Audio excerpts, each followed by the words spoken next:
Avenida Paulista.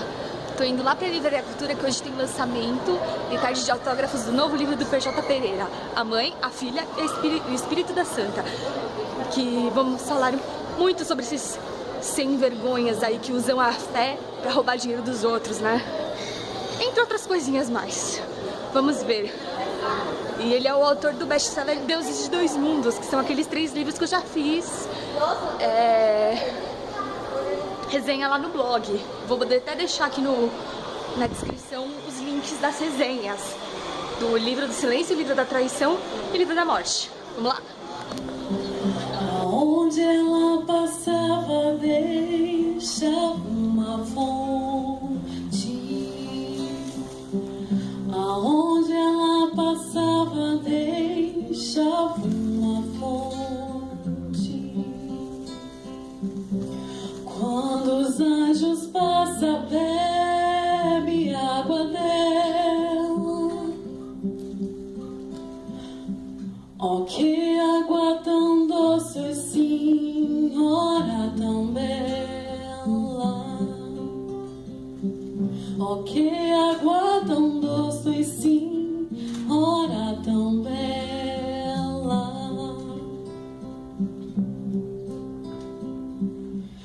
Encontrei Maria na beira do rio, lavando os paninhos do seu bento filho. Lavando os paninhos do seu bento filho.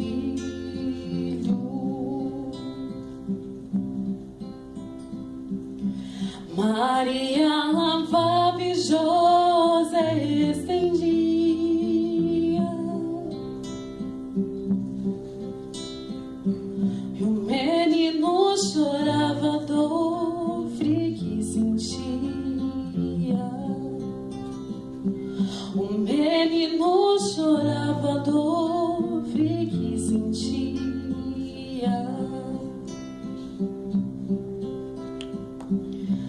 Cala, meu menino, cala, meu amor.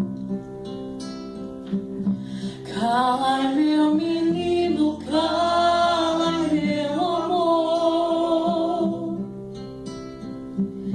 Que a faca que corta não dá tais sem dor. Que a faca que corta não dá tais sem dor.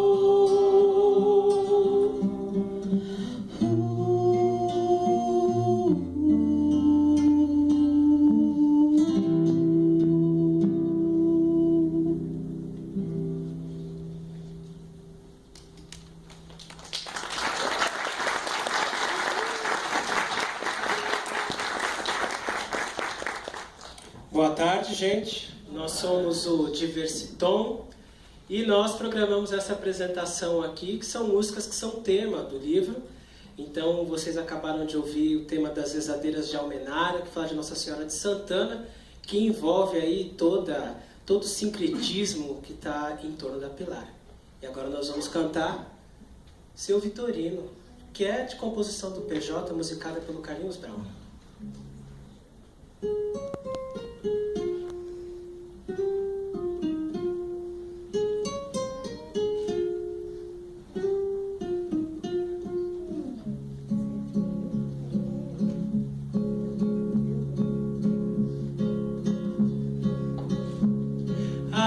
Seu Vitorino, que tem cruz no teu tambor, o turco preto e o fino, os 3 anjos do Senhor.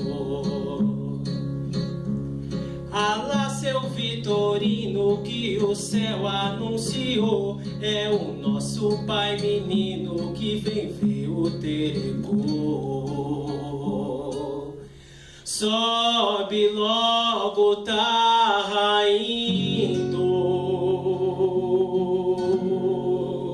acende as velas, oh, que lindo, que é pra gente ver melhor. Santa Bárbara tá rindo, é menina que vem vindo pra essas matas do Codó. Alá seu Vitorino, fino, fino, fino, fino, fino, fino, Terecô.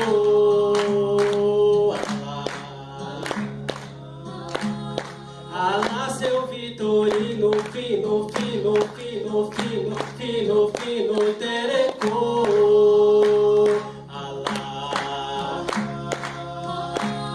Alá seu Vitorino, fino, fino, fino, fino, fino, fino, Terecô.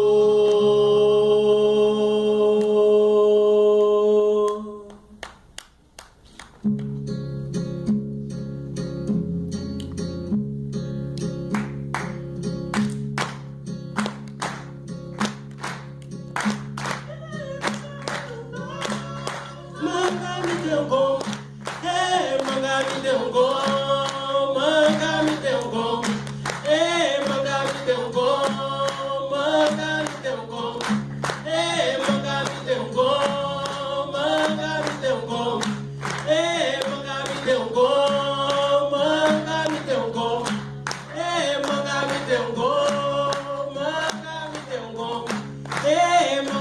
deu bom, manga me deu bom. Manga me deu gol, manga me deu gol. Obrigado, Rafael, no violão 7 cordas.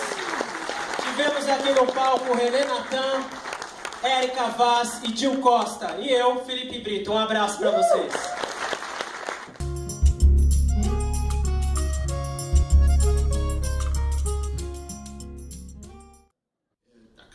Cada esquina que você virava aparecia um culto, uma seita, porque muito por causa da história da Guerra Fria, né, que tinha uma ameaça da bomba atômica, todo mundo queria se salvar antes da bomba explodir.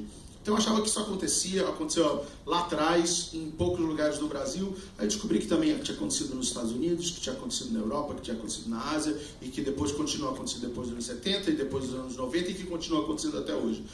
E aí eu fui vendo conversando com pessoas que passaram por isso, comecei a perguntar, eu ia no Facebook, quem passou por isso, e aí começavam as pessoas que eu menos esperava, começava a contar alguma história desse tipo, de seitas New Age dos anos 70, a religiões de alienígenas atualmente, as igrejas evangélicas, algumas igrejas evangélicas nos tempos atuais também.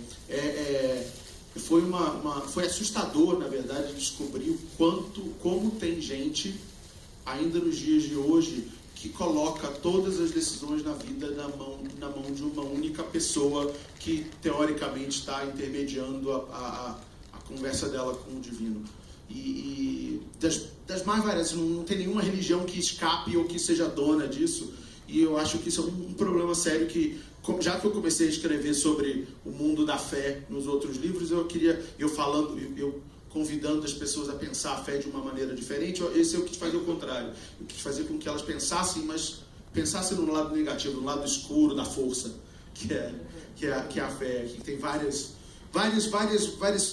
coisas de Guerra das Estrelas espalhadas pelos meus livros. Essa é uma delas. Antes ali, como que foi para você encontrar essa voz e fazer entender essa feminilidade da personagem e das personagens, na verdade? Eu confesso que esse é o meu maior medo. Era o meu maior medo quando eu estava escrevendo e continua sendo, agora que vocês vão ler, para saber se eu consegui chegar lá.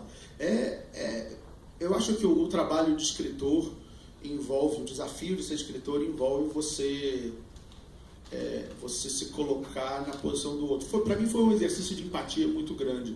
Eu diria que eu fiquei muito mais feminista depois de ter escrito esse livro, por ter que viver na pele dos personagens e os problemas que eles estavam vivendo. Eu tive que conversar com muita gente. É um exercício de empatia muito difícil, mas tem momentos que eu tinha que parar de escrever porque o sofrimento era muito grande. Sabe? Você se colocar no ponto de vista. Tem uma... Como é que eu consigo botar um spoiler? Mas tem uma cena que a gente até falou sobre isso, que acontece na fase dela de Brasília, que envolve a Pilar e uma amiga adolescente e os donos da casa onde ela trabalhava também, que é um momento muito, muito, muito triste, daqueles de dar um nó na garganta que você precisa parar e ficar em silêncio. Mas não foi fácil, não. Eu espero que eu tenha feito um bom trabalho, porque esse é o desafio dos desafios. Essa cena é triste, é forte, e é uma cena que é até difícil imaginar um homem escrevendo e descrevendo mesmo, porque... Até eu perguntei pra ti lá num dos posts teu, e a respeito dessa criação desse universo e da Pilar, como é que, eu não sei, eu cheguei atrasado, não sei se tu já falou sobre isso.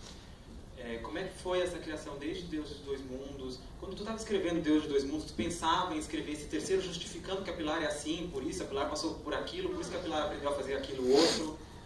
Eu não sabia, esse livro é uma resposta à minha própria dúvida como essa mulher ficou tão má. Que inclusive é engraçado, quando vocês acompanharem a discussão, o pessoal que está me condenando ao inferno lá, assim, como você ousa botar uma mulher, filha de macumbeira, para fazer a paródia da história de Jesus? Eu falei, sabe nada, inocente. Você podia ser mais longe disso. Se você quer poder dizer que é uma justificativa para dizer que essa história é um anticristo, você vai ter uma aí. Só que eu não posso contar, vocês sabem a história, vocês já viram. Mas o livro veio de uma curiosidade, como que aconteceu isso, como alguém pode ficar tão ruim. E aí também de meu desafio para mim mesmo, será que eu consigo escrever sobre uma pessoa tão ruim e fazer as pessoas gostarem dela apesar da ruindade? Então isso que vocês vão ver nesse livro é a minha tentativa de fazer ele chegar lá. Mas o que te fez tocar nessa ferida? O que te fez ir por esse lado? Mostrar para as pessoas como um líder religioso, independente, obviamente, de qual religião seja, ele é capaz de mexer tanto com a vida, destruir vidas. A resposta mais simples para isso é porque eu passei pela mesma coisa também. Até os meus 21 anos eu convivi no meio desse e vi isso acontecer, vi esse tipo de coisa destruir a vida de muita gente. E eu achava que era só com aquelas pessoas ali. E depois, quando eu viajei, mudei para os Estados Unidos, eu descobri que tinha gente nos Estados Unidos que tinha passado pela mesma coisa. Aí eu comecei a perguntar e vi que gente em São Paulo tinha passado pela mesma coisa. Gente das religiões diferentes, de regiões diferentes, tinha passado por tudo. E não só por passado por isso, como o método é exatamente o mesmo. A sensação que dá é que existe um manual secreto do guru do mal, que eles passam de um para o outro. Entendeu? Eles vão passando assim, não conta pra ninguém, mas tá aqui, porque, na verdade, o que acontece é que existem algumas pessoas com uma capacidade retórica, uma capacidade de liderança muito forte e uma sensibilidade de perceber as fragilidades das pessoas muito grande. E eles conseguem perceber as mesmas coisas e desenvolvem praticamente o mesmo método. Se você for estudar o que aconteceu, que eu fiz isso, né? O Jim Jones, do Templo das Pessoas, que cometeu um suicídio em massa na década de 80, se não me engano. Se você for estudar o criador da cientologia, se você for estudar algumas facções das igrejas neopentecostais, que foram criadas por gente sem preparo para lidar com todo aquele poder, se você for estudar o que acontece em muitas casas de candomblé, de umbanda no país e casas de espíritos, você vai ver que é o mesmo padrão. O que eu tentei fazer, quando eu vi isso, eu falei assim, não, tá aqui, o livro é esse.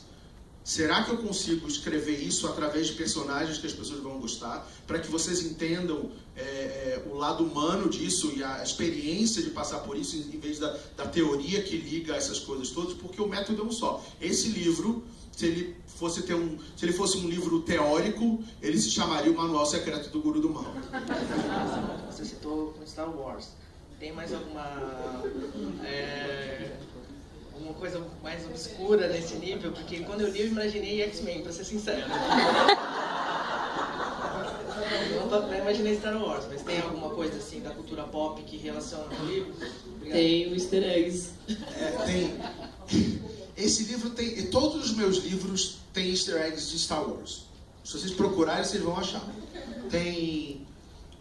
eu não vou contar quais são, porque a diversão é vocês acharem quais são. De X-Men não tem, não. Mas eu acho que Star Wars meu lado geek vai no Star Wars, assim, Luke Skywalker na veia. O Guia do Mochileiro, tinha o Guia do Mochileiro, você tirou, né, ou não? Tinha um Guia do Mochileiro que quase foi, mas depois na última rodada saiu porque era uma coisa com o número do capítulo, mas aí mudou o capítulo. O número, aí a piada não funcionava. Mas o Star Wars é onde tá mais disso. Agora deixa eu contar um segredo para vocês. Essa coisa do Facebook, essa relação direta, não é simpatia, é porque é muito bom. Vocês acham que eu tô lá para ser simpático, mas não, eu tô lá porque é uma cachaça, uma tiquira, né? É uma tiquira isso, né? Conversar com vocês aqui, lá fora, na hora de assinar e tirar foto, e conversar pelo Facebook é muito bom. É o carinho de vocês que me faz ir para a próxima página. As pessoas me perguntavam quando eu terminei o terceiro livro, assim, agora tá bom, né? Você já contou a história que você queria contar, como é que é esse negócio? Eu falei, não, agora não paro isso aqui nunca mais. Isso é uma das melhores coisas da vida, essa relação aqui com vocês. Então, eu que agradeço. Só uma curiosidade, ontem eu fui num lançamento de uma outra autora minha e teve uma palestra e eu fiquei sabendo que o relacionamento nas redes sociais, ele estimula a ocitocina, que é o hormônio do amor. Então, vocês estão aí... Eu amo vocês também. Meu nome é Karen.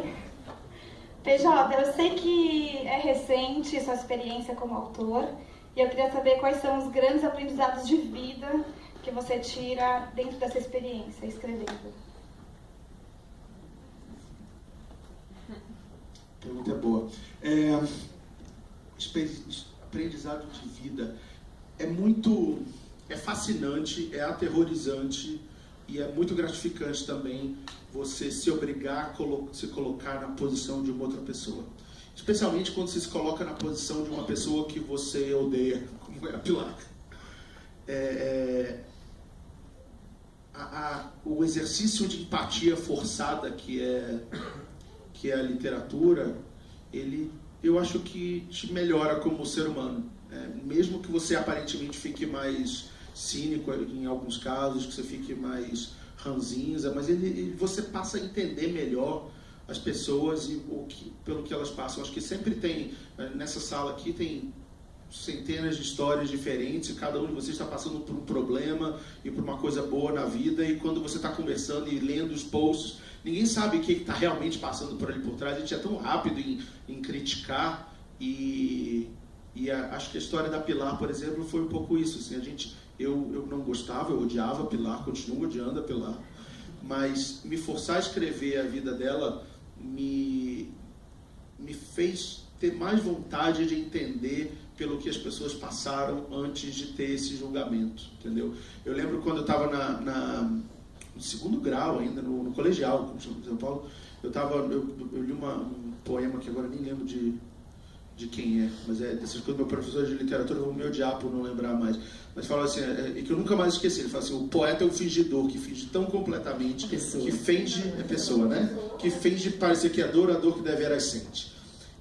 Toda vez que eu sento para escrever, é como se fosse um mantra, que eu falo assim, olha, o que eu quero fazer aqui é entender qual é a dor desse personagem e fazer ela parecer que é a minha dor, que quando você estava perguntando é o homem branco da zona sul do Rio de Janeiro que está escrevendo sobre uma mulher do Maranhão, de uma religião afro, que não tem nada a ver, realmente acontece,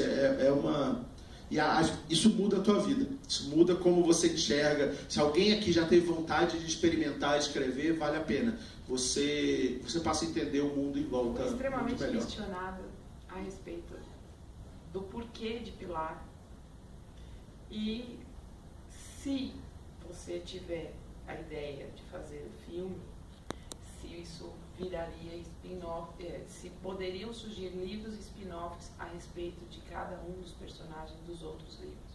dos principais, principalmente dos orixás? Eu já tive algumas conversas sobre isso. Tem um pessoal de quadrinhos, por exemplo, que vem me perguntando por que não faz, pega isso, ou por que você não pega e escreve um livro sobre cada um dos orixás, contando as histórias deles, a história da Pilar, a história de outros personagens que vão aparecer nesse livro agora. Eu tenho vontade, talvez eu faça isso um dia. Não é uma coisa não é uma emergência para mim, sabe? Não é aquela coisa que está acontecendo. Mas quem sabe, de repente vira série, vira filme, o universo começa a crescer e eu preciso trazer outros escritores que queiram me ajudar também e tenham essa sensação de urgência para colocar uma história. O mundo do entretenimento tem muito isso, né? Então pode ser que isso aconteça. Eu não diria que sim, nem que não. É uma vontade que talvez aconteça rápido, que talvez aconteça em muito mais tempo, mas não é o plano do curto prazo, não. Nasci, né, no meio disso tudo, um pouco do Terecô, então isso para mim é muito assim que normal, é uma coisa que acontece espontaneamente. Eu gostaria de saber o que te aconteceu assim de diferente lá em Codó, em questão do sobrenatural, se você viu alguma coisa, sentiu alguma coisa. Gente, eu sou meio assim, porque quando eu vim de lá, nós todos temos o dom traçado, tanto que o Deuses de Dois Mundos, né, é muito a minha vida, e por isso essa pergunta. Amei esse livro, viu? Te amo! Obrigado. Te amo também. Aconteceu muita coisa lá em Codó. Codó é uma terra muito doida. Assim, para começar, eu me ver dentro de um lugar que eu descrevi no livro e que era exatamente como eu tinha imaginado sem eu nunca ter estado lá. Isso é uma sensação que toma conta de você. Mas acho que a coisa mais maluca que aconteceu foi o seguinte: ao longo das 20 horas que eu passei em Codó, eu cheguei na casa de Mestre Pita do Barão, né, o pai de santo mais famoso de lá. E aí a gente chegou lá e ele perguntou assim: vai embora quando, meu filho? Fica aí. Eu falei: não, eu tenho que ir embora amanhã, Mestre Pita. Eu falei: não, fica aí. Cara, tá muito rápido, espera, dá mais devagar. E aí, ele, toda hora que ele encontra, você tá muito depressa, calma. E a gente esperando lá para falar com ele. E não dava, e porque ele tinha ido pra... Acabou que a gente desistiu, foi ver outras coisas. E depois, no final, passou lá para almoçar e ir embora. Quando a gente viu as coisas que tinha que ver, que viu o cemitério onde a Pilar foi enterrada, que viu a igreja onde ela foi concebida, que viu a fábrica onde ela trabalhava, viu o lugar onde a tia dela fez um trabalho para ela poder se preparar para receber os espíritos que falam pela família dela, viu tudo isso e voltou lá relaxado. Assim, foi uma viagem de 1 hora, na verdade, de 1h30 quase, vendo esses lugares, mas que pareceu que passaram 4 horas. Assim, é como se Codó tivesse dobrado o espaço-tempo ali. E aí a gente chegou de volta na casa de Mestre Pita, relaxado. Aí ele olhou para a nossa cara, assim, deu um sorrisinho, aí entrou, aí voltou todo paramentado. Assim, agora tudo bem. Aí deu uns passos na gente, falou com a gente, conversou, deu autorização, mas ele não falou com a gente enquanto a gente não parou com a nossa maluquice de cidade grande, de capital, de que tem que correr, tem que fazer, tem um cronograma, até a gente se relaxar e viver um tempo da magia de lá. Ele não conversou com a gente. Aí depois ele foi lá e foi a pessoa mais doce do mundo. Ele tinha ficado doente, ficou uma vitalidade com sua idade avançada, uma vitalidade incrível, mas foi a história, isso foi muito impressionante. O Arthur tá ali, ele que me levou e ele viu isso acontecer, né? Foi uma coisa muito impressionante mesmo. É dessas coisas que o tempo se dobrou para ensinar uma lição pra gente, que a vida não pode ser tão rápida assim. Sabe quando você vai esperando assim, não, um homem muito sábio, ele vai dar uma lição pra gente. Aí o Arthur falava assim: ele não vai ser do jeito que você espera. E aí foi isso. A gente, não, depois, tem muito tempo, tá muito rápido, meu filho, calma. E aí a lição era isso mesmo. Gente, calma, as coisas acontecem no tempo delas. No tempo da magia diferente. Eu falei: bom, tudo bem, aprendida. Anotada essa daqui, muito obrigado. Gente, a última perguntinha aqui na frente. Aqui. Oi, PJ, tudo bem? Eu queria saber se... teve, no processo da criação, tanto do Deus de Dois Mundos quanto desse livro, se teve alguma coisa, não só na história, mas também na parte de divulgação da história, que teve uma influência, vamos dizer assim, do PJ publicitário em cima do PJ escritor. Sim, eu lembro quando eu fui publicar o meu primeiro livro, quando eu estava procurando uma casa, eu falava assim, olha, não sei se o livro vai ser bom, mas o lançamento vai. Porque como publicitário eu sei fazer o barulho, né? E eu penso visualmente, eu tenho uma estrutura que eu escrevo todos os dias, eu escrevi todos os dias nos últimos 20 anos. Sempre falando uma história curta, então eu sei montar cenas, o desafio para mim foi fazer a composição das cenas virar uma história mais longa, isso que eu não sabia se eu sabia fazer, e hoje eu me sinto muito mais confortável com isso. Mas o lado publicitário ajuda, ele dá uma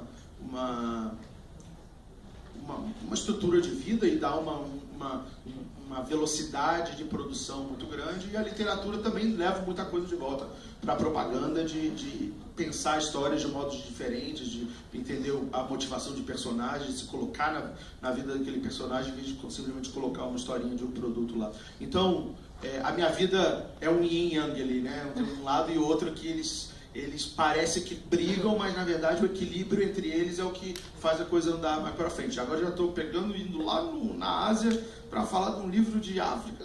Uma confusão danada, mas é isso. E tem o lado de segurança também, né? Será que vai ter gente? Como é que é? Tem o lado de segurança também. Será que vai ter gente amanhã lá? Será que vai ter gente? Será que as pessoas vão comprar? Será que vão ler? Será que vai ter alguma... Será que eu vou me receber bem? O que vão te contar? Mais alguma coisa? Bem, então, acabou de acabar o bate-papo com o PJ lá no Teatro Eva Heard, aqui na Livraria Cultura do Conjunto Nacional, e agora está formando a fila para autógrafos no livro e tirar foto. Eba!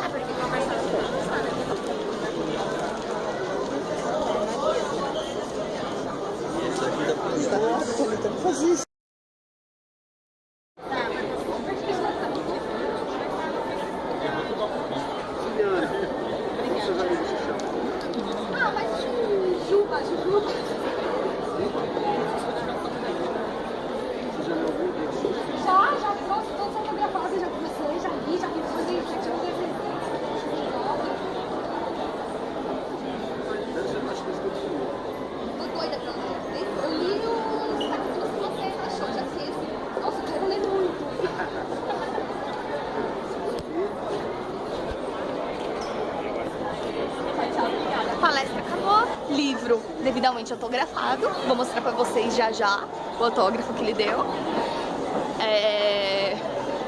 Foi muito bacana, tô doida pra ler esse livro e logo vai ter resenha lá no blog. Então é isso, não tem muito assim, mas o que falar, o que eu tinha pra mostrar eu já mostrei. Então, gostou? Curte, compartilha, dá o seu comentário e se inscreve no canal, né, gente? Pra dar uma incentivada pra essa doida que se acha youtuber continuar, né? Então é isso, um beijo e tchau!